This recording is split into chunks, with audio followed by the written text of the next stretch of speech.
Hello my dear student and welcome back to my YouTube channel. Let's discuss. Dear student, today we are going to discuss class 10 subject हमारा सामाजिक विज्ञान होगा, जो कि worksheet number 21 है और ये 26 ऑफ अगस्त 2021 के लिए है। तो डियर स्टूडेंट, आज हम पढ़ेंगे राष्ट्रीय विकास। राष्ट्रीय विकास क्या होता है, तो लेट्स सी। ये बेहद ही अच्छा सा टॉपिक है। यदि व्यक्ति विकास के अलग अलग लक्ष्यों की तलाश करते हैं तो उनकी राष्ट्रीय विकास की धारणा भी भिन्न होने की संभावना है। यह ध्यान रखना बहुत महत्वपूर्ण है कि अलग अलग व्यक्तियों के पास देश के विकास की अलग अलग और परस्पर विरोधी धारणाएं हो सकती है। यानी हर एक इंडिविजुअल व्यक्ति का, डियर स्टूडेंट, उसकी सोच अलग हो सकती है, विकास की उसकी धारणाएं अलग हो सकती है। ठीक है। फिर हम ऐसे संघर्षों को कैसे सुलझाते हैं। राष्ट्रीय विकास का अर्थ है ऐसे प्रश्नों के बारे में सोचना जैसे सभी के लिए उचित और न्यायपूर्ण मार्ग हो। यानी राष्ट्रीय विकास का मतलब हुआ, डियर स्टूडेंट, सभी के कल्याण की बात हो। सभी के कल्याण की बात होने के साथ साथ सभी का विकास हो। ठीक है, न्यायपूर्ण विकास हो। चीज़ों को करने का इससे बेहतर तरीका क्या होगा, इस विचार से बड़ी संख्या में लोगों को या केवल एक छोटे समूह को लाभ हो। उसके बाद डियर स्टूडेंट, इसमें ये बताया जा रहा है जैसे विभिन्न देशों और राज्यों में विकास की तुलना करने पर, यानी देशों की तुलना के लिए उनकी आय को सबसे महत्वपूर्ण विशेषताओं में से एक माना जाता है। यानी देश की तुलना करने के लिए सबसे बड़ी बात होती है इनकम। इनकम से ही हम एक देश दूसरे देश से हम कंपेयर कर सकते कि हमारा ये देश जो है ना कमज़ोर है या फिर आर्थिक रूप से कमज़ोर है। जैसे आज देखिए, सपोज डेट आप एग्जाम्पल लेंगे, श्रीलंका की अर्थव्यवस्था हमसे कम है, अब पाकिस्तान की अर्थव्यवस्था कम है। उसके बाद आप एग्जाम्पल लेंगे तो आपका जो बांग्लादेश है उसकी अर्थव्यवस्था कम है। ठीक है, और हमारी अर्थव्यवस्था अच्छी है, तो उससे हम विकसित है। ठीक है। अब देखिए, उच्च आय वाले देश का आय वाले अन्य देशों की तुलना में अधिक विकसित देश है। जैसे कि सबसे ज़्यादा भारत के कंपैरिजन में अमेरिका सबसे ज़्यादा है, और रसिया सबसे ज़्यादा है। ठीक है, चाइना सबसे ज़्यादा है।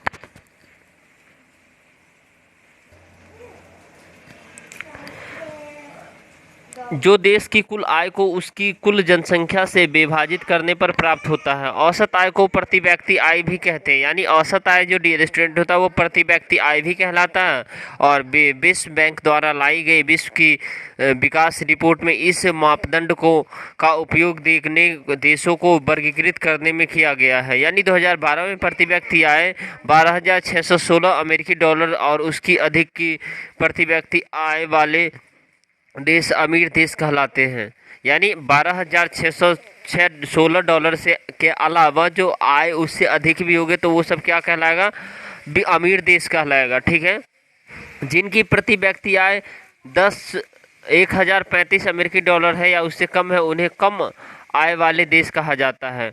और भारत निम्न मध्यम आय वाले देशों की श्रेणी में आता है, क्योंकि 2012 में इसकी प्रति व्यक्ति आय केवल 1530 प्रति व्यक्ति डॉलर थी।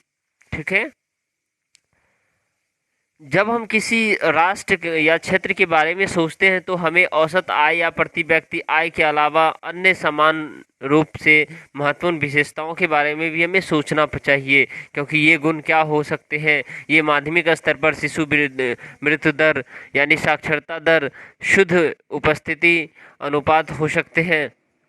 इसमें और हम देखेंगे डियर स्टूडेंट, जैसे कि महाराष्ट्र है हमारे देश में। महाराष्ट्र में एक औसत व्यक्ति की आय केरल के औसत व्यक्ति की आय की तुलना में अधिक है, लेकिन इन महत्वपूर्ण क्षेत्रों में पिछड़ जाता है। इसका कारण यह है कि किसी के पास पैसा है वह उन्हीं सभी वस्तु और सेवाओं को नहीं खरीद सकता जिनकी उसे अच्छी तरह से जीने के लिए आवश्यकता हो सकती है।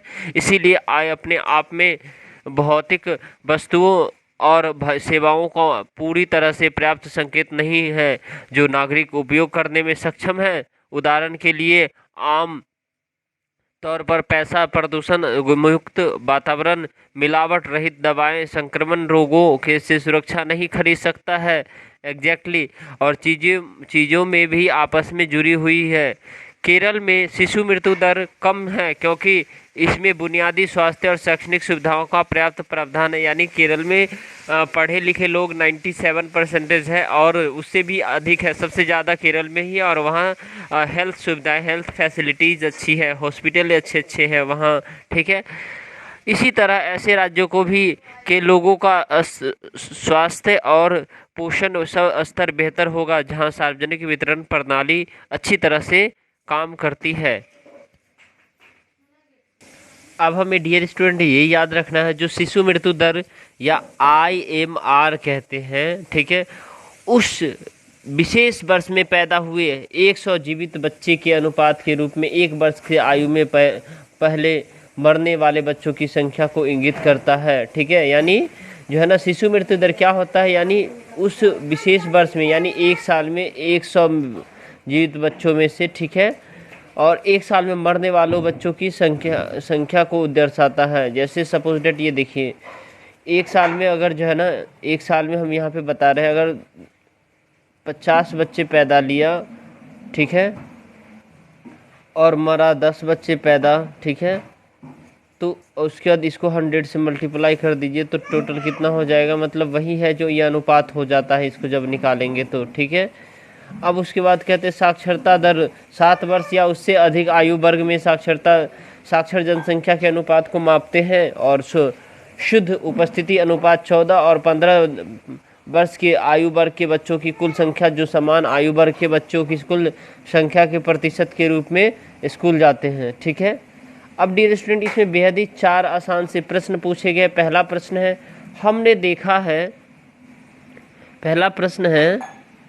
हमने देखा है कि अपने देश के विकास के लिए अलग अलग कि लोगों की अलग अलग धारणाएं होती है। आपके अनुसार आपके देश के लिए विकास के लिए क्या होना चाहिए, उसमें से किन्हीं 3 का उल्लेख कीजिए। तो पहले प्रश्न का हम आंसर देखेंगे डियर स्टूडेंट। तो पहले प्रश्न का हमारा मेरे अनुसार देश के विकास के लिए निम्नलिखित लक्ष्य होनी चाहिए। गुणवत्ता युक्त शिक्षा होना चाहिए, निर्धनता का अंत होना चाहिए यानी गरीबी खत्म होना चाहिए, बेरोजगारी का भी खात्मा होना चाहिए और असमानता खत्म होना चाहिए यानी भेदभाव, ये सब भी खत्म होना चाहिए। ओके डियर स्टूडेंट, अब क्वेश्चन नंबर हम सेकेंड को डिस्कस करेंगे। क्वेश्चन नंबर हमारा सेकेंड ये है, जो क्या प्रति व्यक्ति आय विभिन्न देशों या राज्यों में विकास की तुलना करने का एकमात्र साधन है? अन्य कौन से साधन है जिनका उपयोग किया जा सकता है? तो ये क्वेश्चन नंबर सेकेंड का अब आंसर देखेंगे डियर स्टूडेंट। प्रति व्यक्ति आय के अलावा विभिन्न देशों की तुलना की निम्नलिखित अन्य मापदंड हो सकते हैं, जैसे साक्षरता दर, शिशु मृत्यु दर, जीवन प्रत्याशा और शुद्ध उपस्थिति अनुपात, ठीक है, जो कि हमारे ये इस वर्कशीट में आसानी से समझाया भी गया, ठीक है। अब क्वेश्चन नंबर थर्ड देखेंगे, जो कि बेहद ही आसान है से।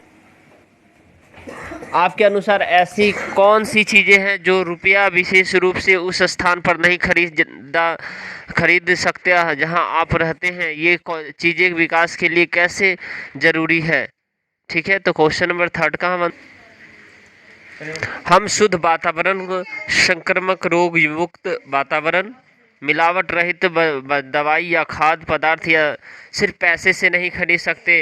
यह सब भी विकास के लिए आवश्यक है क्योंकि यह वह सब से बेबुनियादी सुविधाएं हैं जिन पर विकास की नींव टिकी होती है। क्वेश्चन नंबर फोर्थ देखेंगे, जो कि बेहद ही आसान है dear student. Question number fourth है हमारा, आपको क्या लगता है कि एक कुशल सार्वजनिक वितरण प्रणाली यानी PDS वाले राज्यों में लोगों का स्वास्थ्य और पोषण बेहतर क्यों है? ऐसे ही एक राज्य के उदाहरण दीजिए। तो यानी सार्वजनिक वितरण प्रणाली निर्धन लोगों को कम दाम पर अनाज आदि उपलब्ध करवाती है। इससे न केवल लोगों को पर्याप्त भोजन मिल पाता है बल्कि भूखमरी जैसी समस्याओं का भी सामना नहीं करना पड़ता है। यही कारण है कि कुशल सार्वजनिक वितरण प्रणाली वाले राज्यों में लोगों का स्वास्थ्य और पोषण में बेहतर होता है, जैसे कि केरल है, ठीक है, जहाँ शिक्षा दर भी स्तर है और अच्छा है और बेहतर हेल्थ सुविधाएं भी बेहतर है। तो डियर स्टूडेंट, आप मुझे सपोर्ट कर सकते हैं इस वीडियो को लाइक करके, हमारे चैनल पे नए हैं तो चैनल को सब्सक्राइब करके और बेल आइकन को प्रेस कर दीजिए ताकि आपको लेटेस्ट नोटिफिकेशन मिलते रहे। ओके डियर स्टूडेंट, तो फिर मिलते हैं नेक्स्ट वीडियो में, तब तक के लिए bye bye, take care, have a nice day.